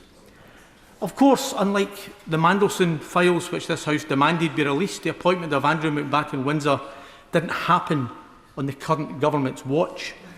But Mr Mandelson leaves a long trail, and there may well be information which relates directly to him and which will cause serious embarrassment to many senior Labour Party figures who were in power at the time. Because let's not forget, the author Andrew Loney, in his book entitled details, in extent great detail, about how it was the former Trade Secretary Peter Mandelson who assisted Mr Mountbatten Windsor in landing the role of UK's Special Representative, seemingly against the advice of Mr Mountbatten's brother, the then Prince Charles. So let me repeat my warning from yesterday that these files must be released, and they must be released in full, because any attempt to sanitise what is in them and to save face for any government ministers, past or present, could have serious long-term consequences for our democracy. But it is also, Madam Deputy Speaker, the very least the victims and the survivors deserve. Madam Deputy Speaker, we know there are serious questions that need answered about the appointment of Andrew Mountbatten Windsor as Trade Envoy back in 2001. Those questions include: whose idea was this? Who vetted him? Was he vetted at all? What role did Peter Mandelson play in making this appointment happen? What in his previous life made him uniquely suitable for the position of UK Trade Envoy? What warnings were given before and during his stint as Trade Envoy about his character and his behaviour? Who was he responsible to while serving as Trade Envoy? Who scrutinised his behaviour and his spending? And what warnings were given during his time as Trade Envoy, and how were those warnings handled? Now, Madam Deputy Speaker, I have to say, in a normal functioning democracy, we wouldn't have to have waited until Andrew Mountbatten had been stripped of his titles, evicted from his royal house, and was facing removal from the line of succession before being able to discuss this issue. There have been serious concerns about Mr Mountbatten Windsor for decades, much of it relating to his time as Trade Envoy. There are reports of him requesting that the public purse cover the cost of his massage services. And when one understandably angry and unhappy civil servant complained, he was promptly overruled by his bosses. That now retired civil servant commented recently, "I can't say it would have stopped him, but we should have flagged that something was wrong." And of course something was wrong. But what difference would it have made to us in this House? Because as a member of the royal family at that time, we were not allowed to question or examine what Mr Mountbatten was doing as our special trade envoy. But it wasn't just civil servants who found getting information on Mr Mountbatten Windsor all but impossible. The author Andrew Loney again has reported that he's had multiple freedom of information requests rejected, including on the grounds that it would be too time-consuming for the government departments to go through the volume of information, with one rejection actually saying that looking at just 1 year of Mr Mountbatten's time as trade envoy would mean going through 1,927 digital files, each containing multiple pieces of information. Yet until now, and until Mr Mountbatten's status changed, we in this House were not allowed to discuss it. Yes, absolutely. I'm very grateful to the honourable gentleman for giving way. And he's speaking, I think, to the fact that the title Prince has protected Andrew Mountbatten Windsor from greater scrutiny and inspection of his activities. What does he think we should do around ensuring that other titles, whether they be Royal or Prime Minister or Secretary of State, don't protect powerful individuals? I thank the honourable member for that intervention. And the answer is quite simple, Madam Deputy Speaker. Nobody can be above the law. Everybody has to be equal in the eyes of the law. And as Paul Flynn, the great Paul Flynn, said, we have to remove the bandages from our mouths in this place. And it's a point I will return to. But fundamentally, nobody, regardless of rank or privilege, should be or must be allowed to be above the law. And I know that many people will be embarrassed by what has happened, not least, as we've heard, the now leader of the Liberal Democrats, who is Under Secretary for Business, Innovation and Skills, and I presume with his fingers firmly crossed behind his back, was forced to come out and stoutly defend the then Prince Andrew, saying, I believe the Prince of York is doing an excellent job. He's a long-standing success and he's been great for British business. But the reality is, as a government minister, what else could he have said? Because we are not allowed to speak the truth in this place when it comes to certain individuals. And within 3 months of the Right Honourable Member making those comments, Mr Mountbatten Windsor had resigned from the job in disgrace because of his continued relationship with the convicted paedophile and child sex trafficker Jeffrey Epstein. But it wasn't just his relationship with Epstein that caused the concern. In February of 2011, the Minister at the dispatch box today, the Right Honourable Member for Rhondda and Ogmore, attempted to raise a question about the special representative role and his links to the notorious convicted Libyan arms smuggler, only to be told from the then Speaker, references to the royal family should be very rare, very sparing and very respectful. Madam Deputy Speaker, these archaic rules make a mockery of our democracy. And the situation we face now was always going to occur, particularly when the royal family can and do have both a constitutional role and involve themselves in the political realm. Absolutely. I thank the honourable member for giving way. Would the honourable member agree with me that it's quite extraordinary that we're urging the Parliament of a foreign country, Congress, to investigate this matter when this is our trade envoy and a member of the royal family? There is a slight, I thank the honourable member for that intervention. There's a slight irony, that we are talking, we like to talk ourselves as being the mother of Parliament, the cradle of democracy. And yet, when it comes to an issue such as this, we are bound by archaic rules, which means we cannot hold the most powerful people to account. And let's be honest, when it comes to the royal family, there may be some very, very good ones, there may be some very, very bad ones. But if you believe in a hereditary monarchy, It's your potluck, what you get. Madam Deputy Speaker, having seen the rules that have led us to where we are now, it is surely time to review them, because it is beyond ridiculous that someone in a similar position could be appointed to exactly the same job as Mr Mountbatten Windsor was, but because they have been lucky in the great genealogical sweepstake, they find themselves born into the royal family and therefore automatically above scrutiny, accountability, and therefore above beyond reproach. Absolutely. I'm grateful to the honourable member for giving way. I'm listening very closely to what he's saying. But given that Andrew Mountbatten Windsor is no longer a royal, there's not really anything stopping us having a judge-led public inquiry into his affairs and all that attends thereupon. Does he agree? I could not agree more with my honourable friend. Absolutely. But isn't it ridiculous? Isn't it ridiculous that the King had to strip him of his titles, evict him from his home, for us to be able to have this discussion? And I think that is what has to change. So in conclusion, I urge the Minister, for that great trailblazer, Paul Flynn, the former member for Newport East, I hope that the government not only release everything that they hold pertaining to the appointment of Andrew Mountbatten Windsor, but they also remove what he described as the bandages on our mouths, so that no one is above the law and no one's behaviour is beyond scrutiny by members of this House. Anna Sabine. Thank you, Madam Deputy Speaker. A lot's been said on the nature of being a trade envoy and the fact that a special trade envoy role was created for Andrew Mountbatten Windsor. And quite rightly, the Minister pointed out that we wouldn't recognise trade envoys today as they were then.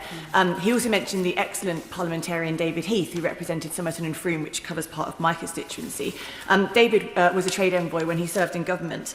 And when he was the trade envoy to Nigeria and Angola, the government wouldn't pay for his yellow fever jabs in case he went somewhere else with yellow fever when he wasn't on government business and he derived some private benefit from the jabs and he had to pay for his own. His wife Caroline tells me the only thing he got out of his chips was food poisoning.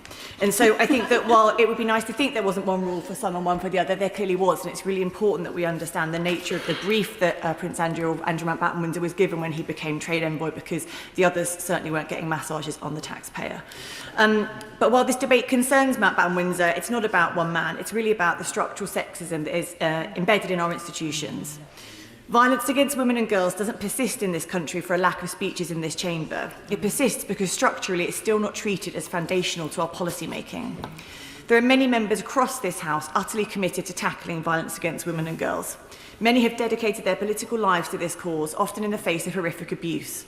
This isn't a party political issue, nor is it about individual commitment. It's about whether the system itself is designed to prioritise women's safety, and too often it's not. Defence is seen as core business, the Treasury is seen as core business, infrastructure is seen as core business. But violence against women and girls is too often siloed, assigned to one minister and under one strategy, as though half the population's safety is a niche concern rather than a central test of whether the state is functioning. Sure.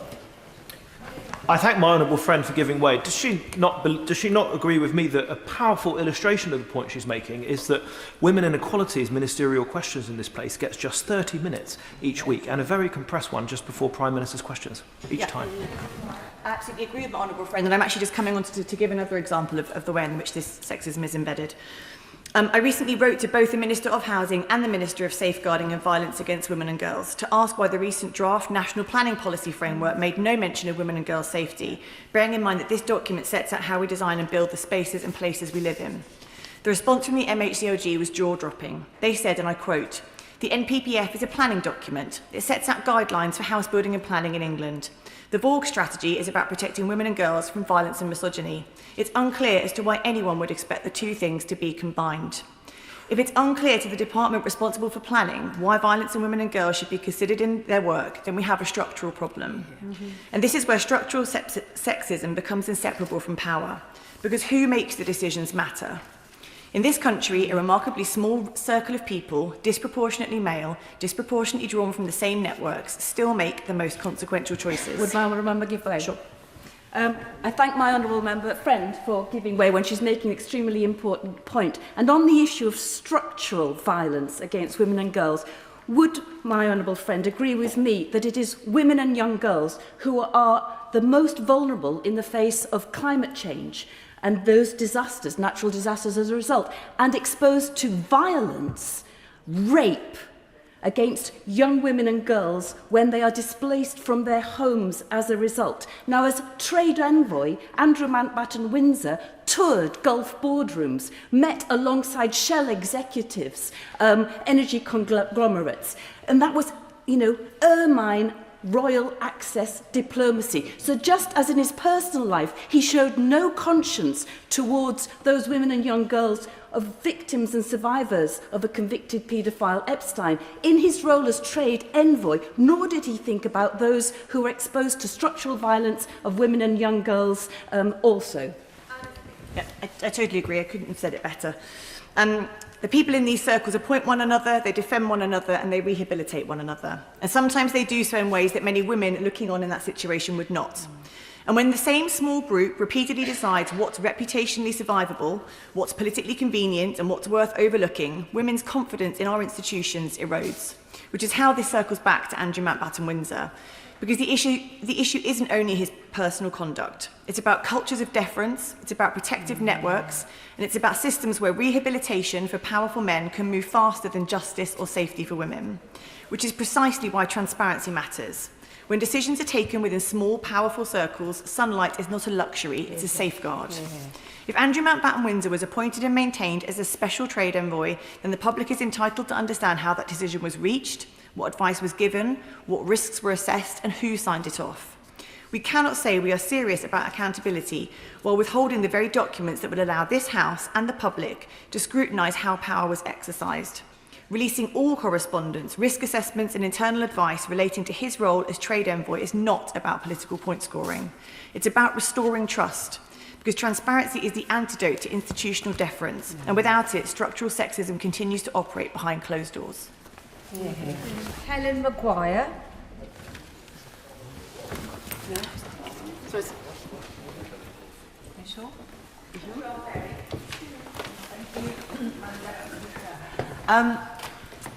As I start to contribute to this debate, I do have to pause to pay tribute to all the young women who have risked so much to stand up and push for justice over the vile and corrupt web around the paedophile financier Jeffrey Epstein and the crimes and abuse they suffered as children. But turning to Andrew Mountbatten Windsor and the motion before us today, transparency about the workings of an organisation is a key way to prevent corruption. Sunlight really is the best disinfectant.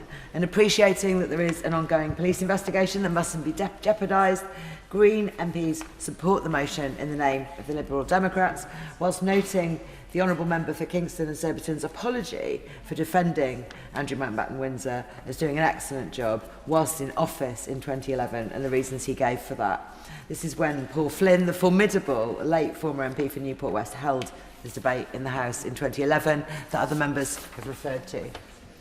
Now, Madam Deputy Speaker, the royal family is sheltered from scrutiny in too many ways, and it's very, very clear now what a risk this can pose.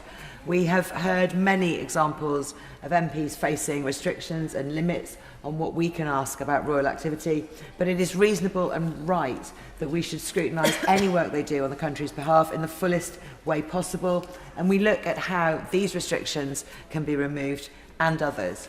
Now, as I understand it, Section 37 of the Freedom of Information Act exempts communications between relevant authorities and members, not just the King, but wider members of the royal family, from being released under Freedom of Information requests.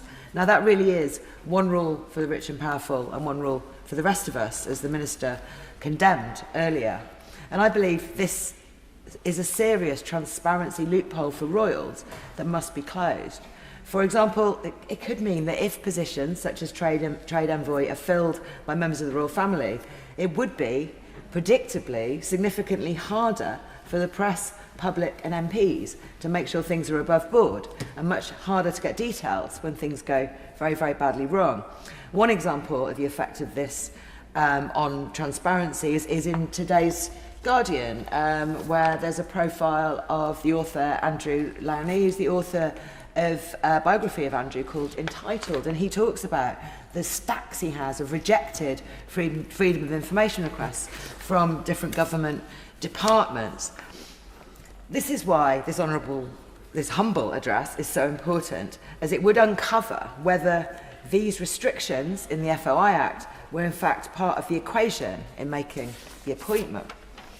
I have tabled early day motion 2769, which now has support from MPs of 6 political parties, calling for the King to release all communications between members of the royal family and the paedophile financier Jeffrey Epstein. But obviously that is just the start of what is needed. I'm very grateful for the motion today.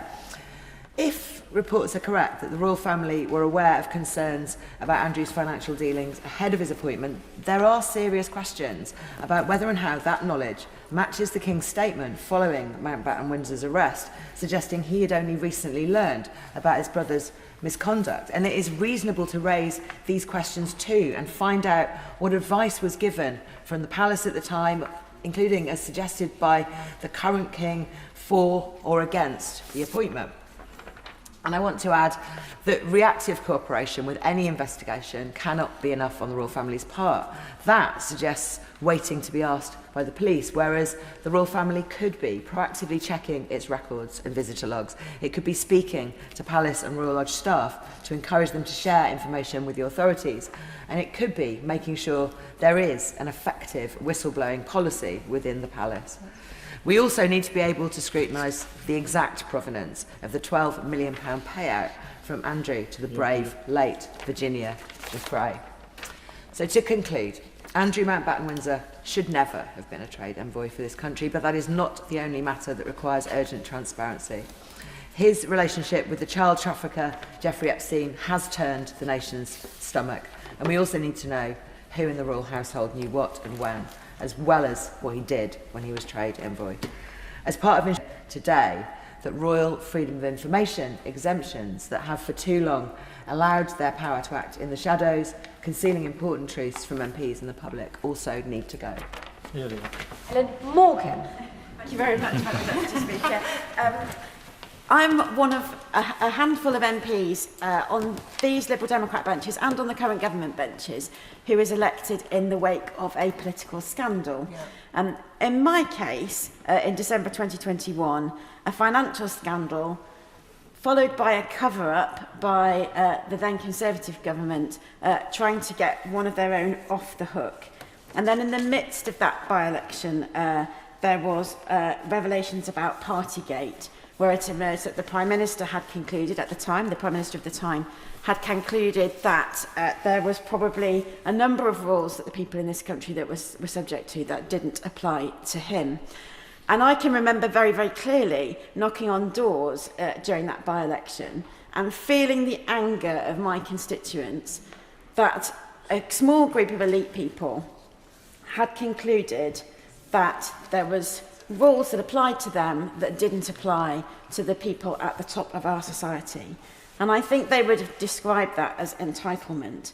And that's why this debate today is so important, because we must, to restore the trust of the people who voted for me and for those other people who were elected in the wake of by-elections following scandals, and the wider British public, we need to tell them that we've learnt those lessons about political scandal, about cover-up, about entitlement, and are taking actions to restore their trust in what this House is up to and what the wider establishment is allowed to get away with. It's so important to hold the powerful to account. And since then, we've had another of other scandals which have destroyed trust in politics. We've had the VIP lane for COVID contracts. We've had the treachery of Nathan Gill. And we've had the concerns surrounding the appointment of Peter Mandelson. Now, Andrew Mountbatten Windsor was intimately involved with Jeffrey Epstein, and we've learned in recent weeks that the relationship was probably much more deep than we first thought and continued much longer than maybe we first thought. And this association with one of the most despicable paedophiles in history at the heart of the British establishment is absolutely poisonous.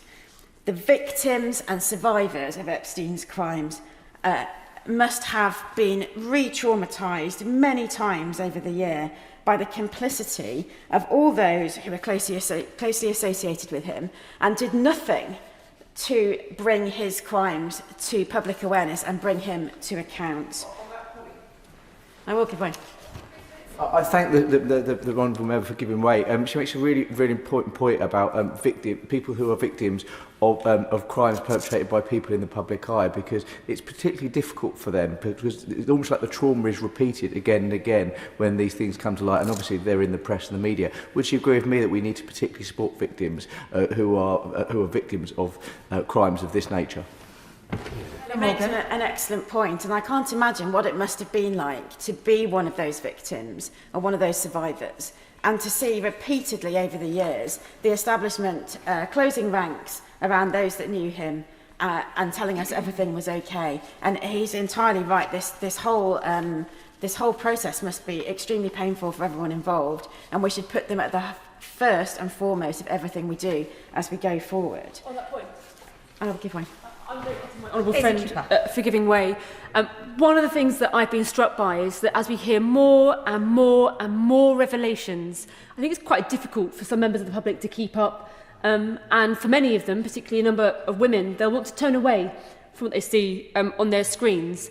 Does my honourable friend agree with me that as we see what is unfolding in front of our eyes is a conspiracy of silence, where horrific acts were allowed to take place in the shadows, and increasingly we are seeing the arms of the British state were either protected, facilitated or colluded with these horrific acts by people in power? Does she agree with me that this House must make the boldest statement it can that we will not rest until every single stone is unturned? Helen Morgan. Well, I thank my honourable friend for that intervention. She puts it better than I could. She's entirely right. Because what we have seen here is complicity by people at the heart of the British establishment who we are in the right place to hold to account, but people as part of the international establishment, either turning a blind eye to the act of Jeffrey Epstein or possibly being implicated by them. We don't know that for sure yet. But those who did turn a blind eye must have known. They must have known what was going on. It isn't normal for an older businessman to be surrounded by young teenagers all of the time, to be receiving massages and all sorts of other, as we know, terrible involvements, and for other people to think that that was somehow normal or acceptable or even admirable, as we heard Donald Trump say. Some of those girls were on the younger side, as if that was something to be applauded. It was appalling.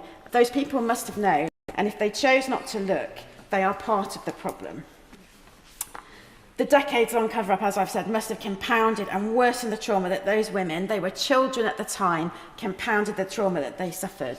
So first and foremost, let's put the victims first, and let's allow the police investigations to go ahead. But we need to look at the wider elements of the scandal as well. As we've heard... Does she give way? I will. I'm extremely grateful to her. Does she share my worry, though, that as it currently stands, the potential for human trafficking, which is at its core what those victims would have been the victims of, is actually not subject to a police inquiry currently? And would she, recognising, of course, that the police will make their own decisions, that is absolutely right, does she not agree that it is for this government to make sure they've got all possible resourcing that they might need, so that if they wanted to go down that particular rabbit hole, and I would urge them to do so actively, that they wouldn't be stymied by any lack of resource in that? Well, my honourable friend makes a really important point, actually. I will allow. Urge honourable members not to speculate about what the police might or might not be investigating. Thank you very much. I thank the Minister for that reminder. I have been astounded, I have to say, by the brilliance of the British media and the journalists who have sifted through thousands and thousands of documents from the Epstein files and uncovered a scandal within a really, really short period of time that has rocked the British establishment to its heart and has got everybody in this place acting to try and uncover the appalling rot at the heart of the Epstein circle. And yet other jurisdictions who've been sitting on those thousands of documents for potentially decades have apparently had no curiosity whatsoever. And that in itself, I think, speaks volumes.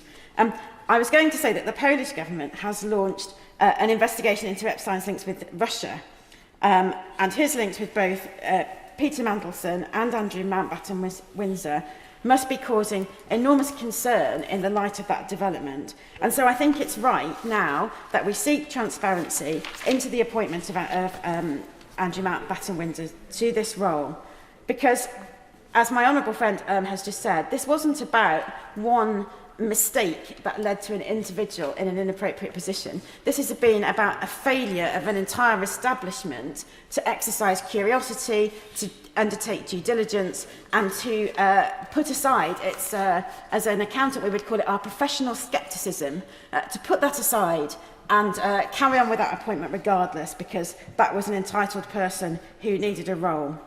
And so it's really, really important now, and I'm pleased that the government have agreed to comply with the request in this humble address and publish those documents. It's really, really important because the public need transparency. They need to understand quickly what happened and, crucially, what can be done in future to prevent such an appointment happening again.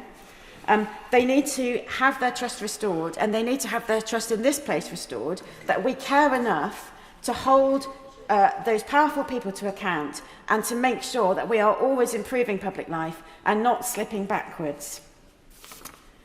The humble address itself seeks answers as to how a man with such a questionable reputation came to be appointed to represent the British state. But the debate today has highlighted the impenetrable networks of privilege that for decades have protected a paedophile and those who surrounded themselves with him, possibly for their own gain, and with total disregard for the victims of his crimes and the wider public to whom they were apparently indifferent. The government, when it came to power, promised to clean up British politics. There is a real moment of opportunity for them to demonstrate now that they are serious about that mission, and I hope they take that opportunity, and I hope they do this job properly. Ian Solemn. Thank you, Madam Deputy Speaker. This last week has been, by any measure, an extraordinary one in British public life. Within 5 days, 2 people have been arrested on suspicion of misconduct in public office. One, a former member of the royal family. The other, a veteran Labour politician who was simultaneously, we now understand, the man who championed the first's appointment to his public role in the first place. Now, this motion is not an attempt to prejudice a police investigation. We are clear, let the police do their work. That investigation must proceed on its own terms, free from political interference. But the criminal law and parliamentary accountability are not the same thing, and they have never been mutually exclusive. Parliament has its own duty to scrutinise public appointments, to follow public money, and ensure that the institutions of state are answerable to the people they serve. That duty did not disappear when Thames Valley Police opened their case files. So let us ask the question that this House should have been asking for years. How did Andrew Mountbatten Windsor come to be appointed as Britain's Special Representative for International Trade and Investment in 2001? And what did those responsible for that appointment know? Because here is what we do know. His appointment was, by multiple accounts, controversial from the start. Concerns were raised within government, within the Foreign Office, and reportedly within the royal family itself. And yet he was appointed. For a decade, he travelled the globe on the public purse, meeting heads of state and billionaires with expenses described by former officials as lavish and poorly scrutinised, effectively given a rubber stamp. And all the while, his relationship with Epstein deepened. A relationship that the Epstein files now suggest may have been entangled with his official duties in ways that potentially breach both his duty of confidentiality and even the Official Secrets Act. The documents that might answer these questions should by now be in the National Archives under the 20-year rule. They are not. Every available exemption has been deployed to keep them sealed. National security, international relations and more. Some, we are told, are locked away until 2065. Most of us in this chamber would not be here to read them if they were.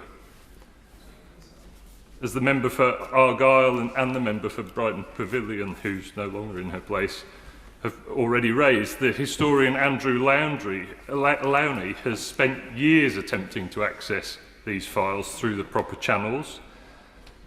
When asked what he made of this, he said simply, "Every single reason has been deployed to stop these papers getting out. You have to ask why."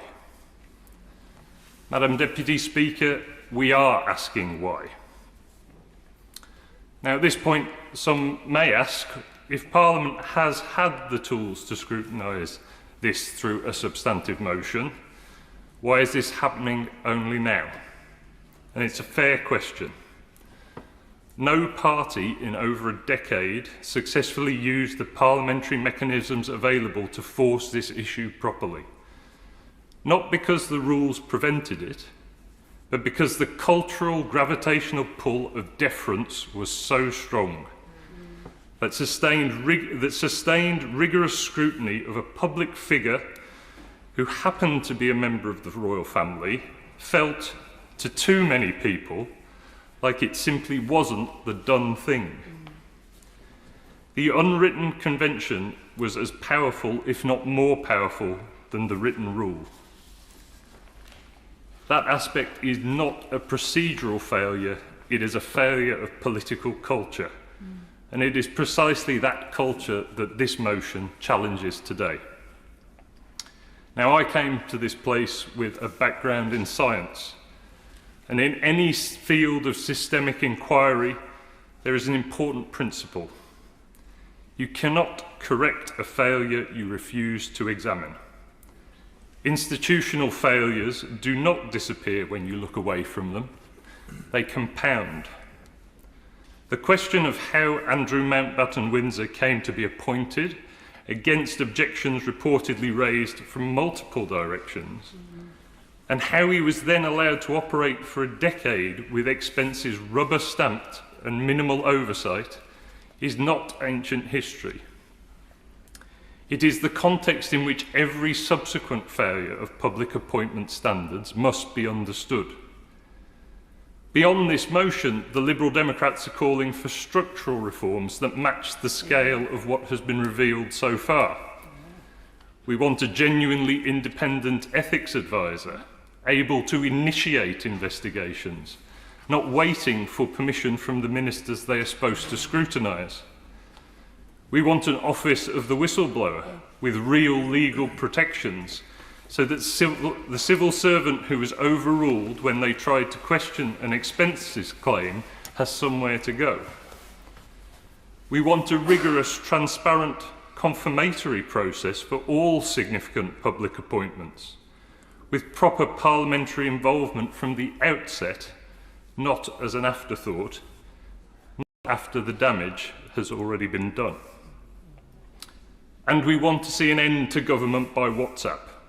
All official business, on the record, all lobbying published, no more deals done in the dark. Madam Deputy Speaker, deference is not respect, silence is not discretion, and secrecy in public life is not safety. It is the condition under which misconduct flourishes. The documents we are asking for today should have been in the public domain years ago. This House has the power and the responsibility to require their release, and it should do today. Thank you. Here. Luke Taylor, I know you're in a lot of pain, Luke. Thank you very much, Madam Deputy Speaker, and you'll have to forgive me for my dancing around to aid my pain back. Power tends to corrupt, and absolute power corrupts absolutely.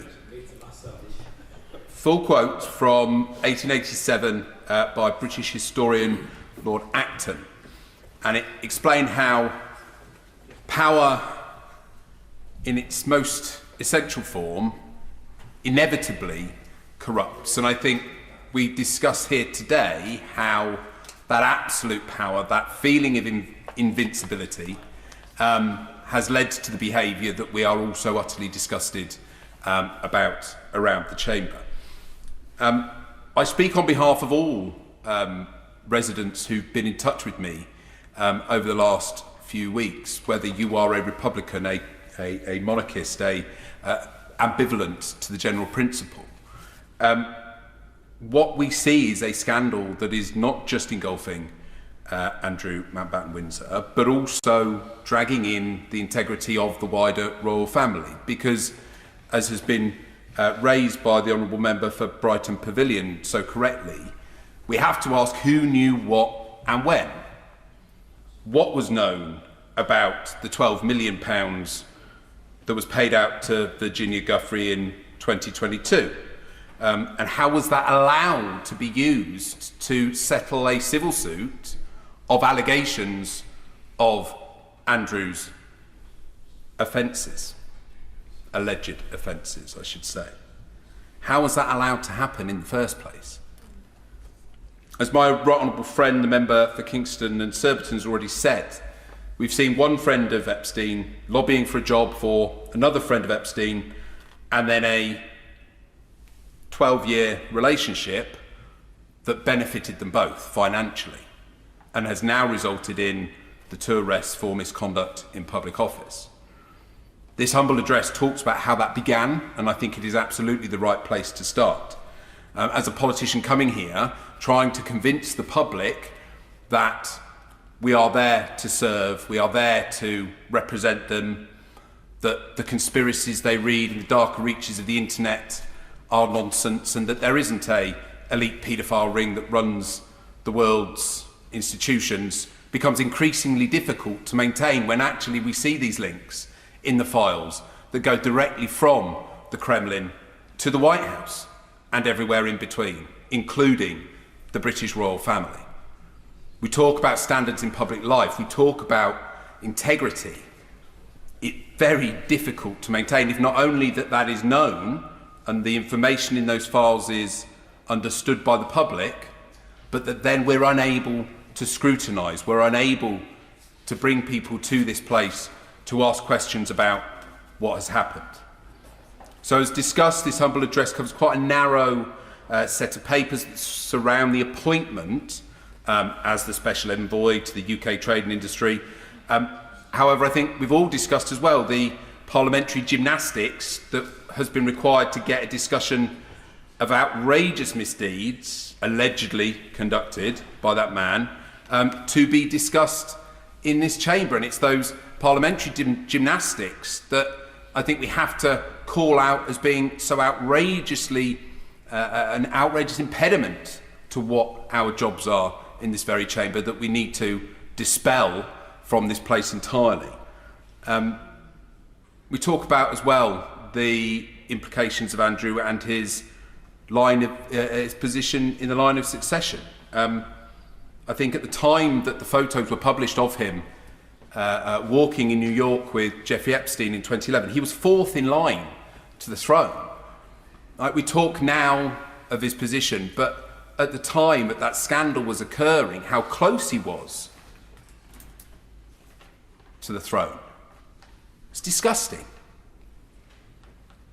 I think I'm going to ask the Minister specifically if he can give us an update on legislation that the government might bring forward to remove Andrew from the line of succession. We speak about, I think he's 8th in the line now, and maybe not such a worry, but the principle of that position to our head of state is obnoxious in the extreme, and I'd like to hear if he's got any update. He give way? Absolutely. I think people just find this. We understand we have a living, breathing constitutional democracy that grows as society better understands things. But it just makes no sense, does it? That if the king doesn't want him to be a prince, it makes no sense that we have to still bring legislation in order to strip him of his dukedom and his earldoms, and equally that he remains in the line of succession and could potentially be a king. Now, yes, we've got plenty of other things we need to be getting on with, but there's a certain logic here that just needs tidying up, if nothing else. I thank my honourable friend for her intervention, and I completely agree. I also want to thank the Minister for his very early acknowledgement of the support for the humble address today, and I also think that he has engaged constructively with comments about its scope, about exactly what it says, and I think that that has been done in and broadly around the chamber, very much a supportive attitude. So I do thank him for that. I'm just going to return to the point about the negative privilege, that we cannot speak freely and have had to use this gymnastic approach to get to the point that we're at today. I've submitted a number of UQ requests to the Speaker's office, who has absolutely understandably not managed to get to justify a discussion of the scandal as it has unfolded, but the necessity that we've had to take to phrase it in the sense of an examination of the Prince's arrangements and his use of property and all sorts of confusing attempts to not then discuss it as we've mentioned around the chamber today has precluded us from doing. I hate to add to this anguish, but there is a convention in the House that we don't refer to urgent question requests that we've put through to the Speaker. And I will apologise for breaking that, but I think it is a useful demonstration, however rightfully and with such utter wisdom that we will never question, that the Speaker chooses.